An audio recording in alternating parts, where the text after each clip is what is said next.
শিবপুরের পর এবার দুর্গাপুর জংশনে দেখা যাবে স্বস্তিকাকে। টলিউডের এই নতুন সিরিজটি পরিচালনা করছেন অরিন্দম ভট্টাচার্য। এই সিরিজটির চিত্রনাট্য বিদেশের একটি সত্য ঘটনার প্রেক্ষাপটে বোনা হয়েছে বলে জানা গেছে। এই সিরিজে একজন ক্রাইম জার্নালিস্টের ভূমিকায় অভিনয় করেছেন স্বস্তিকা। সিরিজের গল্প অনুসারে দুর্গাপুর অঞ্চলে পরপর খুন হয়ে যাচ্ছে।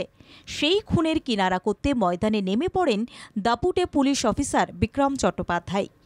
দুজনে মিলে কিভাবে এই সিরিয়াল কিলিংয়ের রহস্য সমাধান করতে পারবে, এই নিয়েই এগিয়েছে সিরিজের প্রতিটা পর্ব। স্বস্তিকা বিক্রম ছাড়াও অন্যান্য চরিত্রে রয়েছেন অনুসুয়া মজুমদার, একাবলী খান্না, রজদীপ সরকার ও প্রদীপ ধরের মতো শিল্পীরা। 2016 সালে অঞ্জন দত্তের সাহেব বিবি গোলামে বিক্রম ও স্বস্তিকা প্রথমবার একসঙ্গে কাজ করেছিলেন। সেই ছবিতে দুজনের অনস্ক্রিন রসায়নও বেশ লেগেছিল দর্শকের। এমনকি সে সময় দুজনের এই রসায়ন নিয়ে কম চর্চা হয়নি সোশ্যাল মিডিয়ায়। কিন্তু তারপর স্বস্তিকা আর বিক্রমকে একসঙ্গে আর দেখা যায়নি কখনো।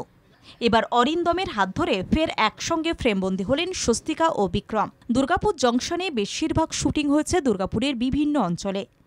এই মুহূর্তে পোস্ট প্রোডাকশনের কাজে ব্যস্ত পরিচালক অরিন্দম ভট্টাচার্য। সবকিছু ঠিকঠাক থাকলে একটি জনপ্রিয় ওটিটি প্ল্যাটফর্মে চলতি বছর মার্চ এপ্রিলে মুক্তি পাবে স্বস্তিকা বিক্রমের প্রথম ওয়েব সিরিজ দুর্গাপুর জংশন।